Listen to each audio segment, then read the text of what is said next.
Hi అండి, create అమ్మా ఛానల్కి స్వాగతం. ఈరోజు మన పిచ్చుక తన రొట్టె ముక్కను చెట్టు త్వరలో పడిపోతుంది. పడిపోయిన రొట్టె ముక్క కోసం ఎవరి దగ్గరికి వెళ్ళింది, ఎలా పోరాడి ఆ రొట్టె ముక్కను మళ్ళీ తీసుకుంది అన్నది స్టోరీ. ఆ స్టోరీ ఇప్పుడు మీకోసం. అనగనగా ఓ ఊరిలో పిచ్చుక ఉంది.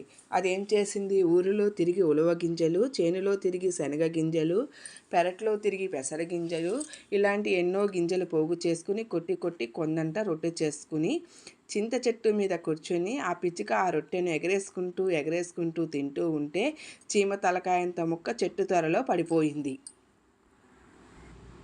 అప్పుడు పిచ్చుక ఏం చేసింది, వడ్రంగి దగ్గరికి వెళ్ళి వడ్రంగి అతి కష్టపడి కొండంత రొట్టె చేసుకుని తింటుంటే చీమ తలకాయంత ముక్క చెట్టు త్వరలో పడిపోయిందోయ్, చెట్టు కొట్టి అది తీసి పెట్టాలోయి అంది. వడ్రంగి చీమ తలకాయంత ముక్కకే చెట్టు కొట్టాలా అని పకపక నవ్వాడు. పిచ్చుక వడ్రంగి దగ్గరికి వెళ్ళింది కదండి. నెక్స్ట్ ఈ చిత్రంలో చూసి పిచ్చుక ఎవరి దగ్గరికి వెళ్ళింది తెలిస్తే కామెంట్ చేయండి. లేదంటే రెండవ పార్ట్ రేపు విడుదలవుతుంది, చూడండి.